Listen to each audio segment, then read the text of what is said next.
Nairobi County, from different constituencies. We have 17 constituencies in Nairobi, and there's a joint statement to be made. The senator is also a member of parliament, elected in their constituencies as well. We, the elected members of parliament and senator and representatives of the great people of Nairobi City County, wish to convey our views on the current state of our county. It is a tragedy of untold proportions that as we speak, the Nairobi City County is mortally ill with one foot in the grave, suffering the triple calamity of a governor without a deputy, a non-functional executive, and an assembly that is in shambles. It is important, because many concerns have been raised, that we clarify to the residents of Nairobi from the very onset that under Article 95 and 96 of the Constitution, Parliament has distinct roles. The members of Parliament in the National Assembly and the Senate enact legislation, including consideration of those from the Senate affecting counties and vice versa, determines, and this is a very important function, the allocation of revenue and division of revenue between the levels of government and amongst counties, then exercise oversight on national government, and the Senate exercise oversight on the county governments as well, and protects the interests of counties.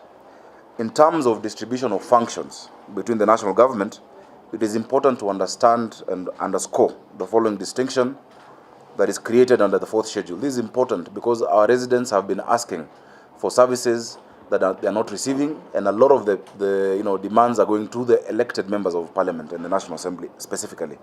The national government functions include security, constituency member of parliament through CDF plays a role, education, again the constituency member of parliament through the CDF, defense and foreign affairs, amongst other functions mainly of setting policy for devolved functions. The county governments deal with the county health, all level 1 to 3 hospitals at the ward and the constituency level, county transport and roads, trade and license, county planning and approvals, water and sanitation, including infrastructure and sewage, firefighting, disaster, and other such emergencies. As elected leaders, it is expected of the members to be able to speak out so as not to sit and watch as our beloved city county sinks further into an abyss of mismanagement, corruption, and impunity.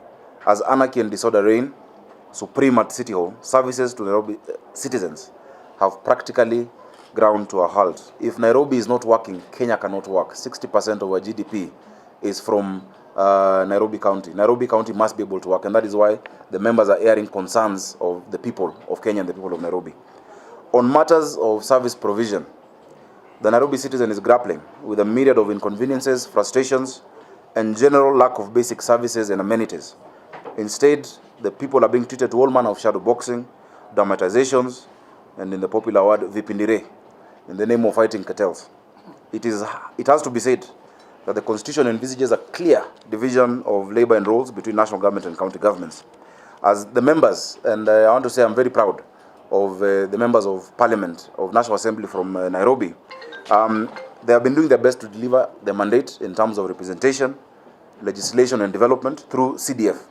It must be known that the most critical services, despite that, the most critical services affecting the day-to-day running of this county, affecting the lives of millions of Kenyans, are actually domiciled at the county level at City Hall. We have dutifully conducted our constitutional duty of allocating monies to counties through the Division of Revenue Bill, and Nairobians are demanding accountability of the billions of shillings that have been allocated to Nairobi County annually. I am proud to say, personally, as Senator, I've ensured that Nairobi always gets the best deal in the Senate. We have received in excess of 52.4 billion so far, and the members of National Assembly have played their role in the National Assembly. However, despite the 52.54 billion from both shareable revenue as well as own source revenue, taps remain dry in the city, garbage remains uncollected, sewage is flowing freely, estate and feeder roads remain in deplorable conditions. Residents are resorting to seek health services away from the county health system, and dispensaries and other critical services remain unrendered. The breakdown of revenue, just for your record, In 2017-2018, we were able to negotiate in the Senate and in the National Assembly 15.4 billion shillings from equitable share, 10 billion from one source, that was the tax and the levies collected in Nairobi County, 817 million in conditional grants. So in total, that was 26.3 billion. In 2018 and 19, we were able to get 15.8 billion, the highest allocation to any county in the country. OSR, on-source revenue, was 10 billion, and conditional grants of 172 million shillings. Total funds are 26.2. If you do look at it per capita or per constituency, this amounts to more than 3 billion shillings in all the 17 constituencies. Nairobians should be able to feel the impact worth of 3 billion, even if you remove the recurrent expenditure and operation and maintenance. That should be felt over the last 2 years. The bigger tragedy, however, is that members of parliament can confirm, and this is from the Office of the Control of Budget, that as of October 2019, no single cent has been used on development expenditure in Nairobi County, as per the last report that has come from the Office of the Control of Budget.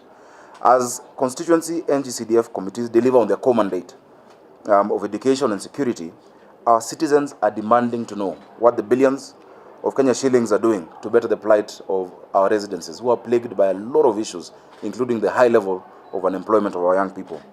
The county government has failed to deliver critical services enumerated as county functions, and I mentioned those functions. As we are here right now, the urban planning department is at a standstill. The real estate sector today is at a standstill because approvals cannot be done because the whole department was suspended. So Nairobi is not moving, and so it's not working, and we want to see real action. We understand the difficult circumstances under which our members of county assembly are working, in the hostile environment they're operating in. And we are glad that we are starting to see a sense of semblance and order that is now coming into the assembly. However, a non-functional executive, nepotism, insults, bullying, and intimidation has made them not be able to fully exercise the oversight mandate despite their their intentions, and their hands are tied behind their back. Noting the all aforementioned issues, members are giving notice that all avenues shall be pursued to ensure a comprehensive governance audit and forensic audit of all monies allocated to Nairobi City County to the last penny. We also propose, and we also purpose, and we have agreed, that's why you're seeing all of us together, from all the political parties that are represented in Nairobi, from Jubilee, from NASA, from whichever party, including our newly elected member of Kibra, that we shall form our leadership caucus of all the elected leaders in Nairobi, including the governor, to be able to be sitting down to go through the development requirements and needs in every constituency. We have seen it happening in many counties where they all sit together. It is not a competition. It is about how we serve the residents of Nairobi better, and we want to do that in a collaborative manner. The said audits that we require will establish amongst the following issues. One, all the county roads projects. We are seeing a lot of projects that are in the budget, yet on the ground, vitu ni different. From financial year 2016-17, 17-18 and 18-19. Who was awarded, how much, the status of completion, and the ward or constituency where the road is located. We also need the source of funding so that we understand if it's a county, national government, or foreign grants. All medical machines and equipment purchased under the government, county purchase or procurement agreement. Currently the Senate is undertaking one on the medical equipment services, but there are also more that are actually purported to have been procured. And an audit of all money spent to equip the level 1 to 4 hospitals in Nairobi with medicines and pharmaceutical purchases. The pressure we are seeing on the big hospitals of Kenyatta, Mama Lucy, is because the referral system is broken, and an ordinary Nairobian is not able to get services at the dispensary in the local area. And an audit of financial year 16-17, 17-18, 18-19 of monies allocated and was spent for all water and sewerage plants per constituency. There are many more other areas requiring audit. There's the general audit that's normally done by the Auditor General, but we want to get into these specifics this time around. Number two, whether the Nairobi City County has engaged the services of more than 6,000 youth who are not under any contract but are paid through the county suspense account, and whether the said youth are also misused by the political class to cause mayhem and inflict injury on any dissenting voice, and whether they have been paid. That is a clear question that must be asked. I'm sure you've seen some of them planting grass and tending to flowers. Then whether after unprocedurally terminating the Jambo Pay Revenue contract a certain innovator company was single sourced to perform the critical duty of revenue collection on behalf of the county government. We need to look at that matter objectively. We want the truth of that to come out. And the contract of refurbishment of the Pumwani maternity was single sourced and grossly inflated. We want to see whether that happened by their claims of more than 80 million to enable individuals to benefit. The AAR insurance cover procurement contract illegally procured, and that it may contain an inflated list of beneficiaries that might include ghost workers, and whether the incapability of the Nairobi City County to operate is occasioned by, among others, the fact that the executive is not properly constituted as provided for in the Constitution. The county government operating without a deputy governor, this is a matter I have repeatedly brought to the Senate. The last time the excuse was that there's no legal framework. The legal framework was done, the president assented to it, and there's a reason why the Constitution structures such offices as that. The executive is operating without substantive CECs, and those who are there in acting capacity are operating under duress. They're afraid to make decisions. They're afraid to make any moves. Worse still, we have only 11 out of 23 required chief officers, and some departments, as I have said, like the planning one, has been shut down. If those officers were suspended because they are corrupt, can they be replaced? Because for us, it doesn't matter who is sitting on those seats, so long as work is being done and Nairobi actually proceeds forward. And whether City Hall is ensnared by a massive corruption enterprise, and the people shouting loudest about capture by the cartels are in fact the facilitators of these cartels. Those are questions that we need to be answered. Kenyans are concerned. These same issues have been raised, I know, in the National Assembly. I've raised them repeatedly, and today we'll also table this on the floor of the Senate, so that the specific committees can actually look at those specific areas that we have raised. But we wanted to be able to let you know these members have been concerned about what is happening, and I'm glad that they've been able to come out. And they're feeling immense pressure. You know, mwananchi on the ground, if it is Dagoretti South or Langata who is not getting water, will blame the MP or will blame the councillor. But they don't know that money has been allocated, more than 50 billion, to deal with this. So we want this clarity to be out there. I will ask my colleagues, maybe Simba Arati can speak in Swahili. Oh, I don't know who is better in Swahili. And then we can have a round of questions. Members can add, and also Senate. Mheshimiwa Alado. You shift your chair. Let's move to the next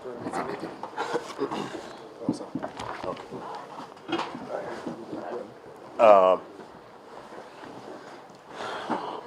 Pia vile vile nataka nichukue fursa hii kwa masuala ambayo ndugu seneta ameguzia, na ni masuala mazito ambayo yanahusiana na uongozi wa kaunti ya Nairobi, ambao kwa kila mmoja, hata ninyi wanahabari mwajua vizuri sana kwamba Nairobi imeoza, na imeoza kufika kwa kichwa.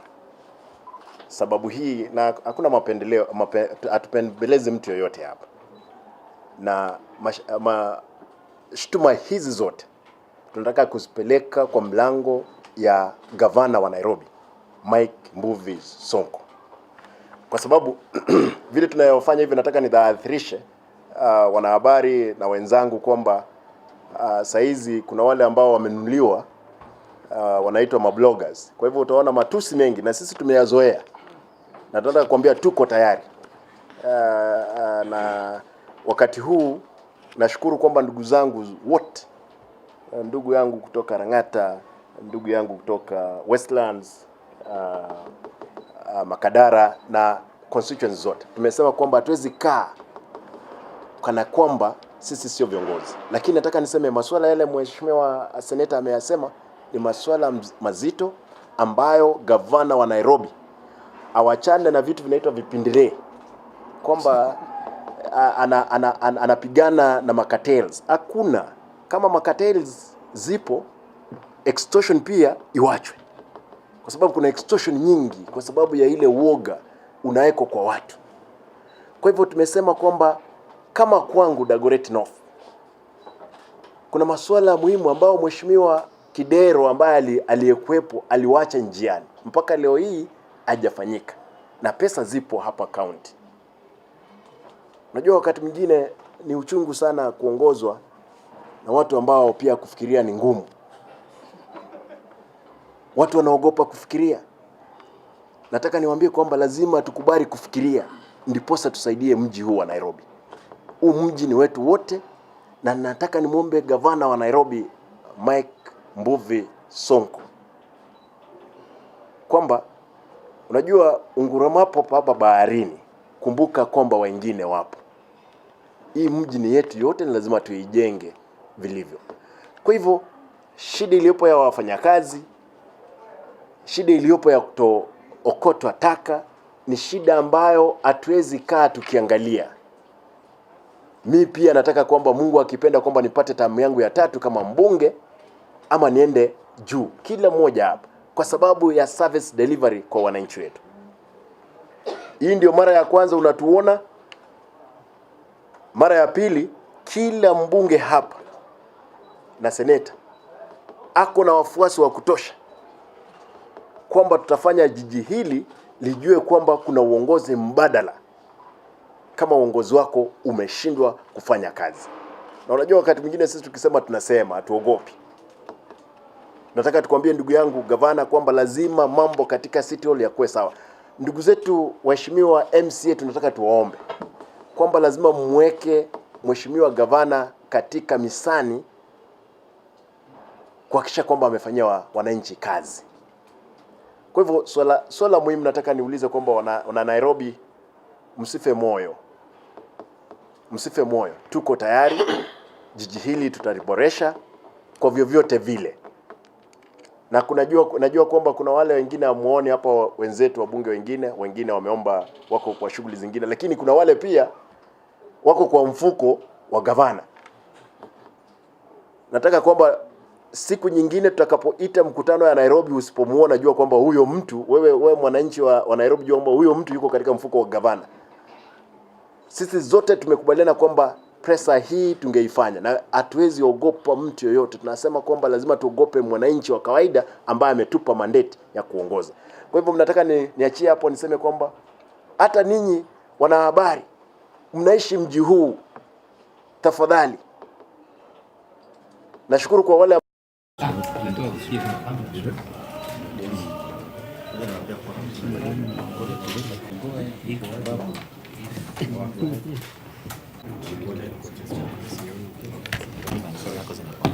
yeah, babu. Okay, thank you very much. We have come to address the country on what the Kenyans have seen, the plans by a Higher Education Loans Board to publish a list of all those students who have not paid their HELB loans. I want to urge the government of the Republic of Kenya, and as parliamentarians we are ready to facilitate that process, that the people who have not paid their HELB loans and they are jobless, instead of them being published, the government should consider giving them an amnesty. Because it's the responsibility of a state to educate her citizens, and again it's the responsibility of the same state to ensure that those citizens get meaningful employment. So I think as members of parliament, we are going to put every step necessary in place to ensure that we quash that decision by the Higher Education Loans Board to publish the names of higher HELB defaulters. We are not going to allow. This country is run by Kenyans themselves, either directly by them or through their legally elected representatives. And we are the Kenyans' legally elected representatives.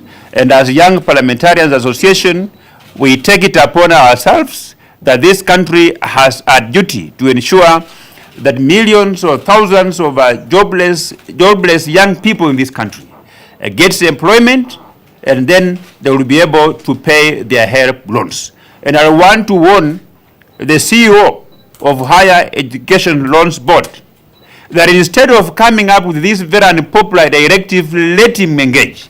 Let him call for a national workshop with the people who have defaulted paying these HELB loans, for him to understand the reason why they are unable to pay.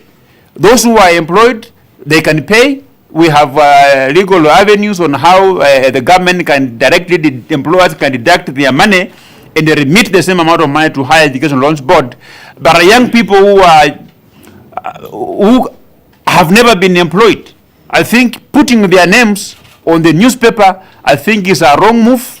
It's a move which everybody in this country must condemn. We must look for an alternative way of getting this money so that either we get the money and pay on their behalf as government, as parliament, or we get them employment so that they can pay for these loans themselves. I thank you. Divides to speak on behalf of the young people in this nation, on behalf of the comrades in this nation.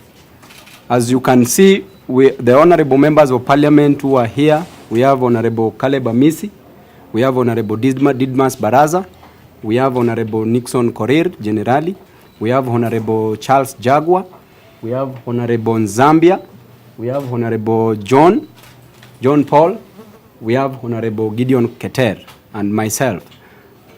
This body is meant to protect the interest of the youth in this nation. And as we can see, Higher Education's Loans Board is breaching on the privacy of the Kenyan citizens. We do appreciate and agree to the fact that they do give comrades, students loans to advance their education.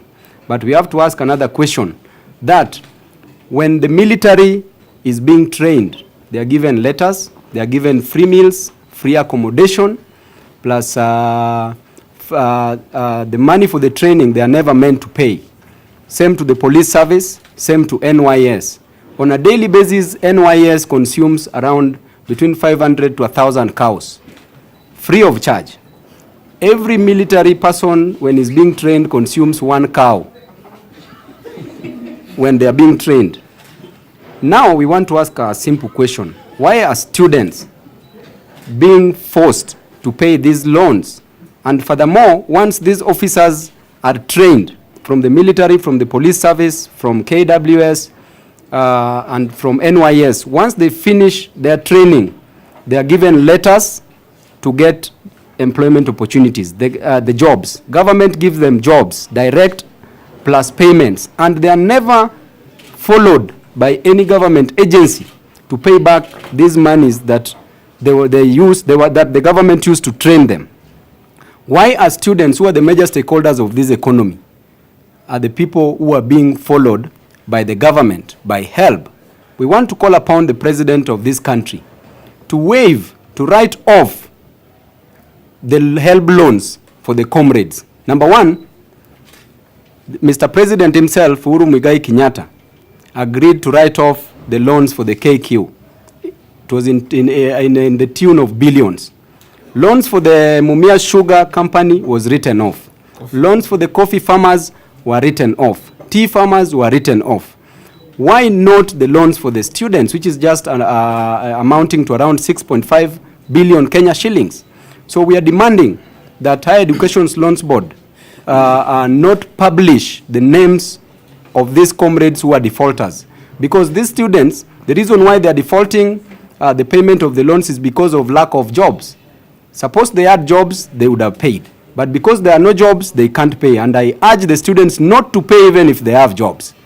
Because it is their right to get educated. It is the right of these students to be educated. The government itself called these students to various universities and agreed to give them loans. You cannot be punished for being intelligent.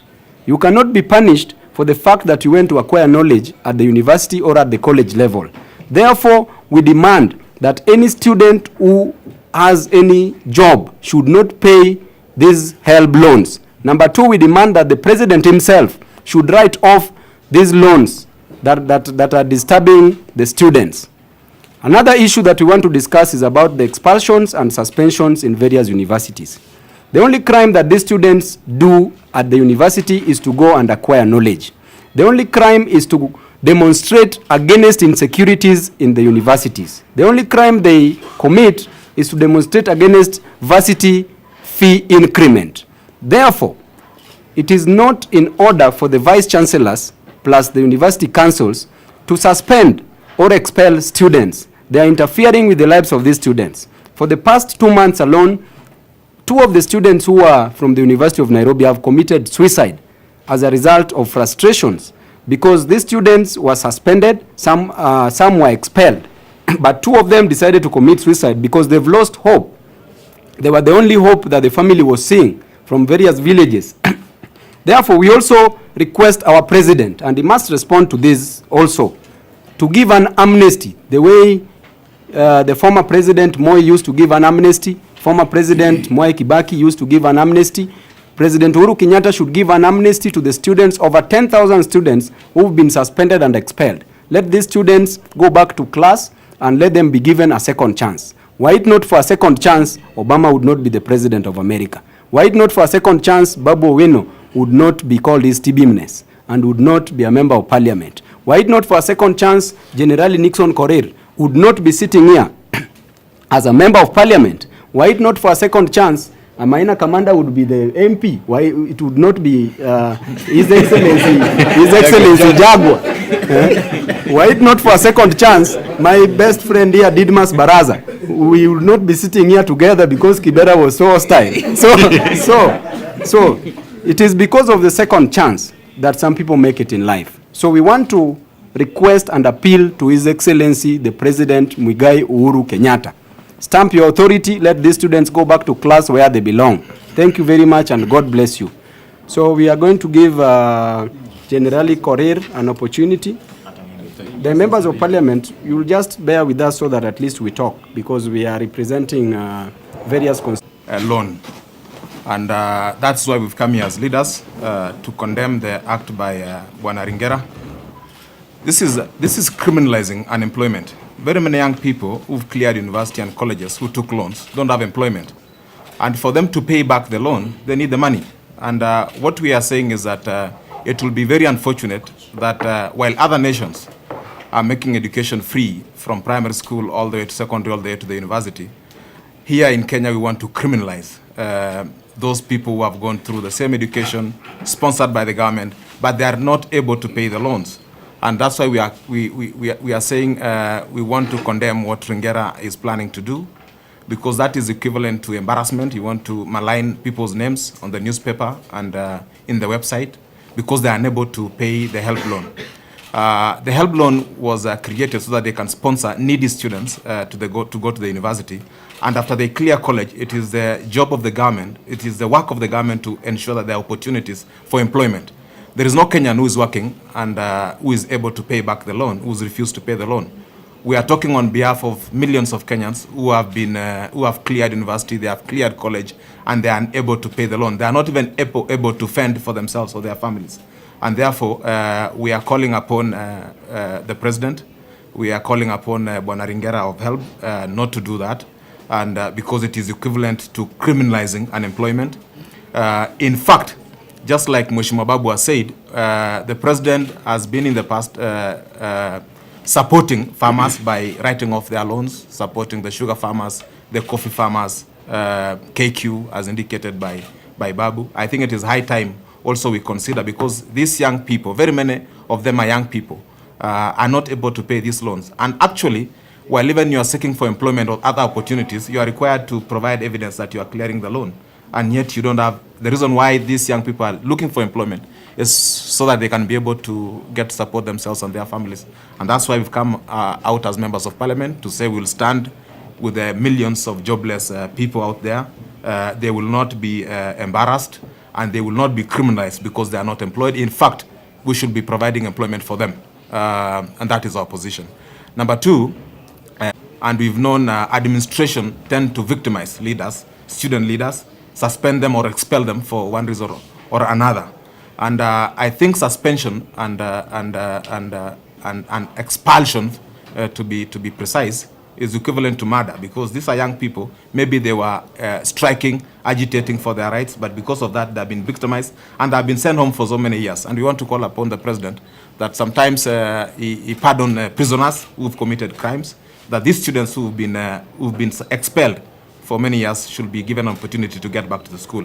President Moi did that, President Kibaki did that. We are calling also on President Uhuru Kenyatta to do that. Giving a second chance to someone is very important. Yes. Yeah. Lakini mimi nataka niseme, tukiangalia ile shida tuko nayo, one of the major problems we have in our country ni unemployment. Na majority wa wale wako employed ni vijana, mahasla. Kwa hivyo mimi nataka nimuombe rais kwa sababu tunajua napenda vijana na vijana wako na shida ya employment. A wave your help ili vijana wetu waishi, ili vijana wetu waweze kuendelea na maisha, inayo serikali ikiendelea kuwatafutia makazi. Na mimi nataka nimwambie CEO wa help Bwana Ringera, akijaribu kupublish hizo majina, nasema atapublish kwa gazeti ama kuweka picha ya mtu, sisi tutamobilize hao 10 million wale wamedefault your help, tuone kama watatoshea kwa ofisi yake, kwa sababu Kenya kuna shida. We know the biggest problem tuko nayo ni unemployment, na since serikali yetu haija provide those opportunities za vijana wetu wapate kazi, sisi tutasimama na vijana wetu, na tunamuomba rais asimame na mahasla kwa sababu hao ndio wengi. Asanteni sana. Exactly my colleagues have said, but to emphasize, Mr. Ringera, it is funny for you to be someone in charge of monitoring the way the young people in this country are acquiring these loans and the challenges they have been facing. Then you come again and try to criminalize them, yet you are aware completely in our country we are faced with different challenges. And we have given him so many solutions before. One of the solutions we've asked him is, for example, if someone borrows on a maximum help loan of 200,000 in 4 years, then you wait, or let's say you don't have an opportunity to have a job in the next 5 years. By the time you're coming to repay this loan, it will have hit close to around 600,000. And 600,000, you are required to pay it maybe 4,000 monthly, which means you have to pay for the next 15 years or more. And we have given him severally recommendation that, Mr. Ringera, please do away with the penalties. Why do you have to penalize someone who has not received a job, who have not gotten a job? Because the amount of 50 billion by 85,000 Kenyans is equivalent to each individual owes help more than 580,000, of which all of us know those are purely penalties. So we need to do away with the penalties, and then we need to do away with the interest rates. The interest rate of 4%, what is it for? These are our young people, these are our Kenyan citizens, and it is an agenda of the Vision 2030 that we advance education. Another thing we are here is because of these students who have been expelled in universities. They are expelled because we are a country that claims this democracy. But democracy is dead. It is not working. Democracy is not working in this country. When students have grievances within the university, and then they rally themselves against the vices that is actually working against them, there is no tribunal, there is nothing that is being considered. They only rely on videos and rely on that. What kind of democracy are we claiming to have? And yet we are not giving them an opportunity to express themselves, and it is enshrined in our constitution. Thirdly, right now we have students and pupils who have finished KCPE and they are finishing KCSE, and we are aware that these young men also have challenges acquiring these certificates from the universities, simply because there are some principals in the universities that are going to withhold, or they are going to hold their certificate simply because of their various issues. Yet you are moving from a public primary school, and then you are going to a secondary school, and then there's someone somewhere who is going to say you are not going to pick your certificate unless you have cleared maybe school fees, or you are cleared with library and all that. Those are the kind of things that we have seen. It is affecting the development of a young person in this country, especially in education. Asante. Yeah, first of all, you see what we are addressing here is an emergency. Of course, the process of making solutions through legislation and the lawmaking. In fact, some of these laws are still even there. But we're talking about an emergency that needs, does not even need law. It needs the presidential ear to come and pardon. The issues that we have been raised by my colleagues are basically on the help. I mean, some of these people, when you parade their names before potential employers, you are putting a hurdle in their life. You are also talking about ex-students who have basically, expelled from universities. They have nowhere to go. A number of us, we have some of them in our offices working as interns, because that's the best we can accommodate them. So we are talking about, a situation whereby we are killing the dreams and the hopes of the young people of this country. And you've seen the members who are here. Don't even go to the Orengos of this world. The members who are here, they are beneficiaries of leadership in the university. It's supposed to be an incubator of political leadership. So when you expel people because they have expressed a different opinion against the administration, and this is not about an education institution alone. It's also supposed to be an incubator for political leaders. We have big people who have done fundamental changes in this world because they were student leaders and they expressed their views, they mobilized people, other students, and that's how they built their political power. So you should not criminalize political expressions from students by expelling them. There must be a way of handling students who go beyond what they're expected to do. So those are the issues that needs an urgent attention. Of course, the laws we are there, we are lawmakers. Some of them have been taken. Babu has also taken through. My colleague has also taken some of the procedures in Parliament. So we are actually calling for an urgent solution to the problems that are facing the students at the university, and especially those who are at home, who have been expelled, they have nowhere to go. I think to the second immediately.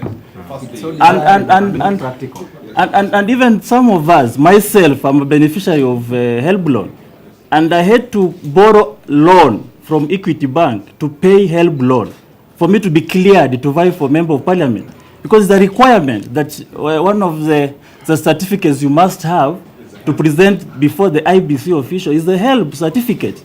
So if a Member of Parliament needs to to get a loan to clear the loan, what do you expect from a person who has just graduated? He has nowhere. And actually, I've already paid, otherwise I would not have been cleared. Leto, before you asked about it in amending the HELB, whereby the amendments we presented is going to cure two things.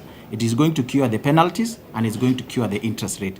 And it has gone through the budget process, it has gone through the Committee of Education. We are just waiting for to be brought to the House.